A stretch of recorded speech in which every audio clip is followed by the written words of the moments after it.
J'ai 85 ans. J'ai 92 ans. J'ai 82 ans. 90 ans. 83 ans. 81 ans. 93 ans. Un bébé sur deux vivra centenaire. Une étude menée par une université danoise l'affirme. Au rythme actuel de l'accroissement de l'espérance de vie, plus de la moitié des bébés nés après l'an 2000 dans nos pays occidentaux pourra vivre jusqu'à 100 ans et en bonne santé.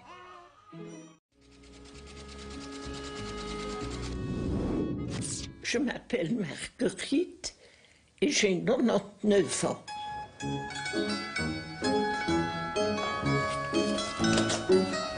À 99 ans, Marguerite est toujours autonome et vit seule chez elle.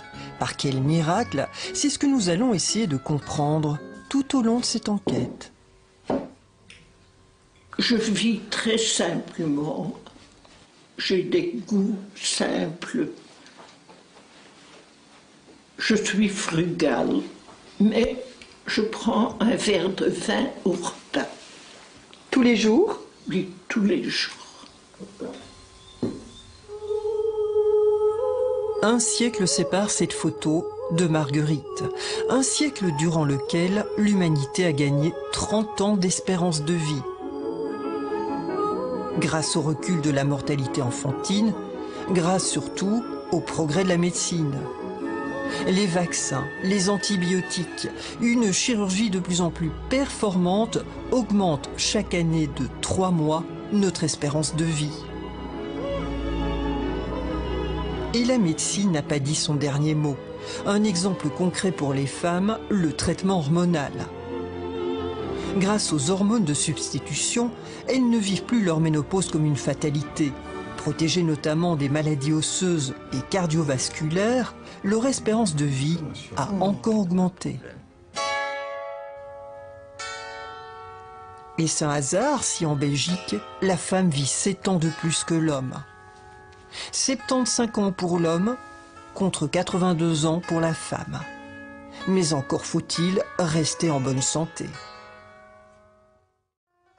Ex-professeure de gymnastique, Marguerite entretient encore aujourd'hui sa forme par une marche quotidienne.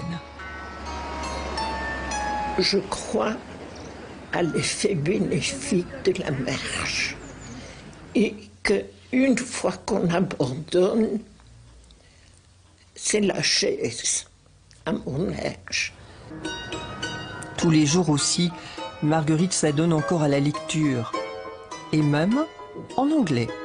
Mais ils ne sont pas tous que Marguerite. Au-delà de 80 ans, 20% des personnes sont atteintes d'Alzheimer et 3 sur 4 sont des femmes.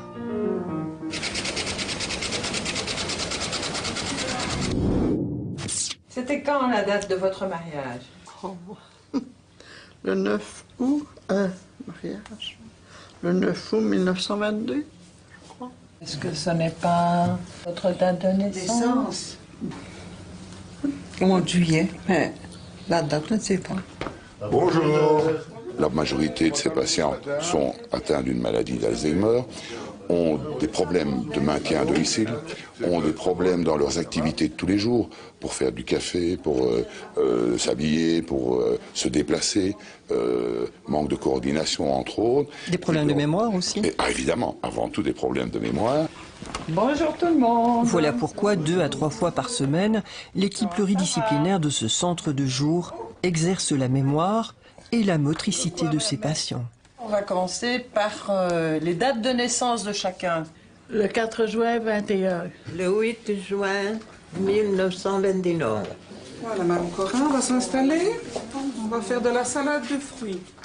Une chose est sûre, les exercices aident beaucoup ces patients à reprendre pied dans la réalité. Mais il n'y a pas de miracle, car, à notre grand étonnement, au moment de notre départ, ils ne se souviennent plus de ce qu'ils ont fait 1 heure plus tôt. Qu'est-ce qu'on a fait? Je ne sais plus. Vous vous rappelez plus? Est-ce que vous êtes allé dans la cuisine aujourd'hui? Non. Qu'est-ce que vous avez fait ce matin? Avec les infirmières, vous n'êtes pas allé de l'autre côté? Oui, comme d'habitude. On vous a pas demandé de faire une chose bien particulière, comme on fait souvent à la cuisine? Du café? Voilà. Ah oui? J'ai fait du café, moi. Madame Babic s'est occupée de vous. Elle a fait un petit examen. Vous vous rappelez pas? Pourtant, on vous a fait faire quelque chose que vous n'aimez pas faire. Hein? Oui. Vous avez dû boire de l'eau. Est-ce que vous arrivez à reculer finalement les symptômes de l'Alzheimer? Non, je pense que nous arrivons à les stabiliser pendant un certain temps ou d'en diminuer la rapidité de déclin. Je dirais que c'est un peu le concept de la gériatrie, c'est que nous voulons rajouter de la vie aux années et pas des années à la vie. Quand il s'est retrouvé seul il y a 10 ans, Ernest n'a pas longtemps hésité.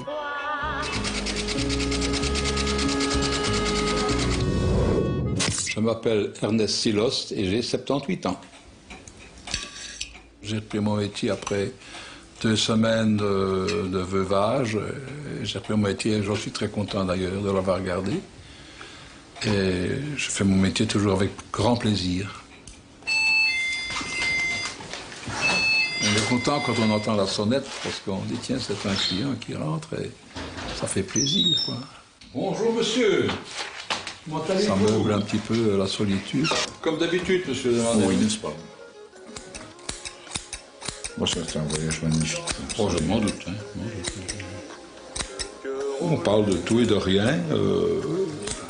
C'est un dérivatif peut-être pour moi de recevoir les clients. C'est un très bon contact. Pas question bien sûr pour Ernest de faire le plein de rendez-vous, mais quelques heures par semaine lui permettent d'entretenir des contacts. Ernest et Janine sont des exceptions dans le monde du travail. Hormis les indépendants, personne en Belgique ne poursuit son travail au-delà de 65 ans, tout simplement parce que la retraite est obligatoire à cet âge-là. Mais quand Ernest compte-t-il s'arrêter? Tant que mes jambes me supporteront et que je saurai faire aller mes bras, je travaillerai. Cette attitude n'étonne pas du tout ceux qui militent pour la flexibilité du travail des seniors. Tant que vous pouvez vous activer, c'est certainement extrêmement favorable pour votre bien-être.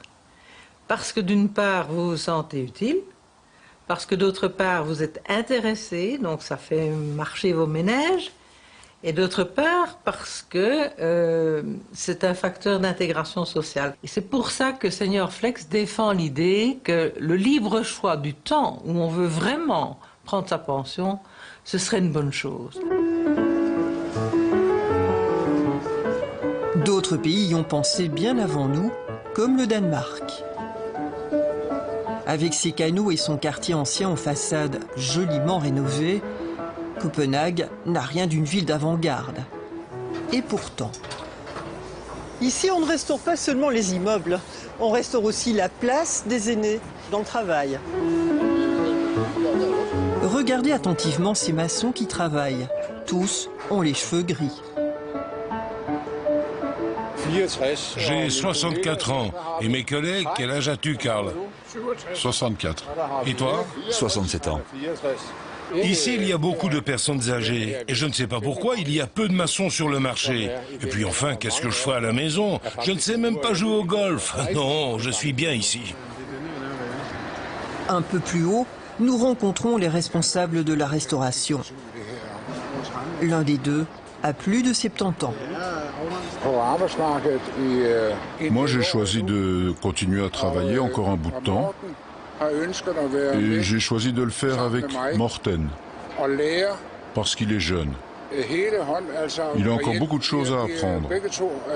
Et moi, je peux lui enseigner. Et le jour où j'arrêterai, il pourra prendre ma place. Et quand comptez-vous arrêter? Ma mère et mon père ont tous les deux atteint les 90 ans. Et on peut dire qu'ils sont morts en travaillant. Mais moi, je ne souhaite pas mourir en travaillant. Comment une société spécialisée dans la construction et la rénovation, donc des métiers plutôt lourds, peut-elle garder si longtemps ses collaborateurs? En pratiquant tout simplement une politique attractive et très flexible pour ses seniors. Elle a accepté par exemple d'adapter ses horaires à leurs besoins, car son calcul est simple. En leur octroyant un jour de congé par semaine, elle est sûre de pouvoir garder leur savoir-faire. Si le Danemark aménage depuis longtemps le travail de ses aînés dans sa société, la Belgique, elle, ne s'en préoccupe pas vraiment. Aujourd'hui, la seule solution pour nos aînés qui veulent rester actifs s'appelle le bénévolat. Ils sont près d'1 million à être bénévoles. À ce stade, il ne s'agit plus d'engouement, mais d'un véritable phénomène de masse. Je m'appelle Monique Danel et j'ai 76 ans et demi. Vous occupez une position stratégique, madame? Ben, plus ou moins quand même. C'est une chose qui m'amuse beaucoup. Je dois dire c'est qui. Je suis Marcel Bonnert, j'ai 73 ans. Qu'est-ce qui vous plaît dans le bénévolat? Le fait de rencontrer des mamans, pouvoir discuter, puis discuter avec l'équipe médicale aussi, c'est intéressant d'apprendre des choses. Vous êtes retraité, vous pourriez très bien ne rien faire. Oui, ben alors je deviens folle, quoi. Non, il faut quand même qu'on trouve quelque chose pour s'occuper. On ne peut pas rester à ne rien faire. Du côté des associations pour personnes âgées, pas question de considérer les seniors comme une masse inerte. Ah, pas du tout. Si vous dites ça à nos membres, ils ne seront pas contents du tout. Beaucoup vous diront que le passage à la retraite a été une découverte pour eux et que c'est au contraire un moment d'hyperactivité pour certains. Mais l'association va plus loin encore et elle évalue le poids économique du bénévolat. Il y a une étude qui a été faite en Australie et qui a mis en fait un prix sur les travaux que fournissent ces bénévoles et qui représente un pourcentage vraiment important du PIB, environ 1/4 du PIB, donc c'est pas négligeable. Et au Royaume-Uni, il y avait une enquête un peu semblable qui avait été faite et qui démontrait que si tous les bénévoles s'arrêtaient de fournir leurs services, en fait l'économie s'arrêterait. Nous n'en avons pas toujours conscience, mais nos aînés sont essentiels dans la marche de notre économie. Pour se rendre compte, il suffit de se rendre dans une des nombreuses écoles des devoirs que compte notre pays. Je vais écrire Guy. N, très bien. T. C'est vraiment les bénévoles qui permettent ce type d'initiative et d'autres d'ailleurs qui voient le jour dans la commune, mais qui sont chaque fois prises en main par des seniors qui donnent de leur temps pour les autres.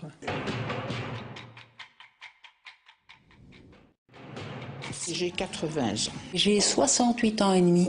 J'ai 80 ans. Mais qu'est-ce que le bénévolat apporte à ces personnes? Quand je sors ici de l'école de devoirs, je me sens bien. Quand je reviens de chez Oxfam, je me sens bien. Et ça, c'est important aussi. Donc, quelque part, j'ai un retour. Parfois, c'est un peu gratifiant parce que je me souviens, il n'y a pas longtemps, il y a un gosse qui n'avait rien compris et m'a dit « Merci, monsieur Jean, avec toi, j'ai compris. » Ah, tu as oublié le lul. Ce qui est... Et toi, mon garçon, oui, où est-on? Allez, couteau. Je me recycle aussi parfois, vous savez, quand j'ai des devoirs de 5e ou 6e année, c'est loin. Les bénévoles ne le diront pas, mais ils apportent énormément à ces enfants. Ils représentent une force discrète, mais efficace. Et à l'avenir, Les seniors vont peser de plus en plus lourd en pourcentage de population, pour l'instant environ 30%, mais dans quelques décennies, presque 50% de la population aura 50 ans et plus. Donc c'est important de recréer une meilleure coopération et une meilleure solidarité entre les générations. Tout ça doit être revu dans une approche qui permette aux générations de se retrouver, de se soutenir les unes les autres et d'apporter chacun sa contribution au bien-être général.